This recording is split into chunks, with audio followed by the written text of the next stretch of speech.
In module number 1, we looked at understand your mind.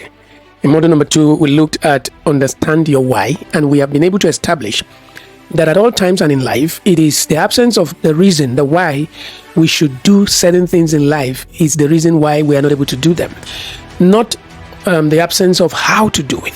We have been able to establish that if you don't have a reason that is as important to you as your life, if you cannot clearly define the rewards, define the benefits, define the profound, overriding, destiny-related reason why you should take certain steps, even simple processes will look too cumbersome to you.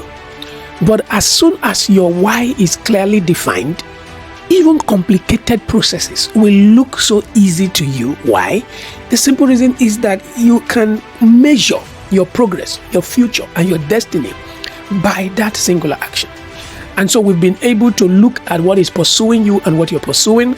We've been able to do an historical research into global data as to who has gone through this and how has it impacted their lives. We've also been able to hopefully look at our family history to be able to define what has also transpired in order to bring us to that place where we literally take an oath never to let ourselves be victims of that which has victimized other people. So we can assume that you have not only clarified your why, but you have reinforced that why. Having done that, we are ready for today's model, which has to do with your emotions. At the end of it all, the place that emotions play, how you feel when it comes to your journey into addiction and when it comes to your journey out of addiction, cannot be overemphasized. Emotions are so critical, so powerful, so important that we have to do 2 modules just on emotions, because at the end of it all, they will define whether you will break free or not. And so I welcome you to module 3, and I'd like you to belt up, take your pen, take your paper, and get ready for a very illuminating but rough ride. We're going to look at how your feelings impact on addiction. In this module, we are going to note that at the end of it all, you will be controlled by your emotions, and so you better get ready and brace up. We are also going to note and clearly define the fact that we must bring you to that place where you realize that you are not the worst person. No matter the kind of addiction, no matter the kind of lifestyle you find yourself in, whether you're gay, homosexual, lesbian, pornography, masturbation, whatever kind of sexual lifestyle, or smoke, whatever you're dealing with, you are not the worst. Your case is not the worst, and your situation is not irremediable. We're going to clarify that. We're also going to look at the fact some negative emotions that are predominantly a part of addiction. And then we're going to look at how we are going to break free from them, and we're going to master them if we are going to win this battle. So in all, we're going to look at why you should not condemn yourself, the importance of right emotions to getting the right actions in their places. We're going to look a little at convictions, and then we will learn, most importantly, the entire program for module 2 and 3 is empowering us with emotional skills on how to switch emotions from the negative to the positive. Of course, at the end of this session or this module, we have 2 exercises that are going to be very important. All right, so now we go into the business of the day, your feelings and addiction. Now listen, with an addiction, one of the biggest battles you are going to fight is with your emotions. And this is so because, take it to the market, emotions, they are the engine room of life. Emotions, they control a lot. Emotions, they determine a lot. Emotions, they can be channels, instruments that inspire you or deflate you.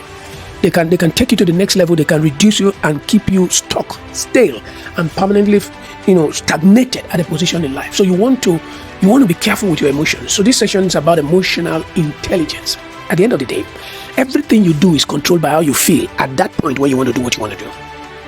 Therefore, if you can have a handle on how you feel or how you will want to feel part time, since how you feel will determine your actions, being able to have a handle on how you feel so as to have a handle on what you do, so as to have a handle on the outcome, becomes an important aspect or requirement for success.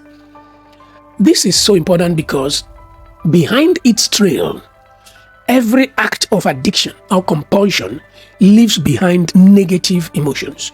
You will rarely find a situation where addictive lifestyles bring in bundles of positive emotions. People deal with addictive lifestyles and they come out, apart from that immediate temporary pleasure, they have an entire day, an entire week battling with negative emotions like guilt, negative emotions like regrets, negative emotions where they feel weighed down, they can't do a lot of things because of the impact of an addictive lifestyle. And negative emotions, they are so powerful. They diminish your capacity for peak performance. They have a way of inhibiting your ability, the possibility of you reaching full potential. I mean, as you battle with addictions, one of the factors that will, for a long time, mess with your resolve to take the steps that you need to take to break free from the addiction will be those negative feelings that the emotion bring with them. It is why this is so important that you understand why it is so, you understand what to do about it, and how to gain control from that point. I believe that if you understand how this works, it will change the narrative for you in dealing with whatever lifestyle, even if it is depression you're dealing with, even if it is suicidal thoughts, they are all negative emotions or products of negative emotions. And your ability to know how to handle them, how to switch them from the negative to the positive is why we're here. And so stay with me, and I'll be right back.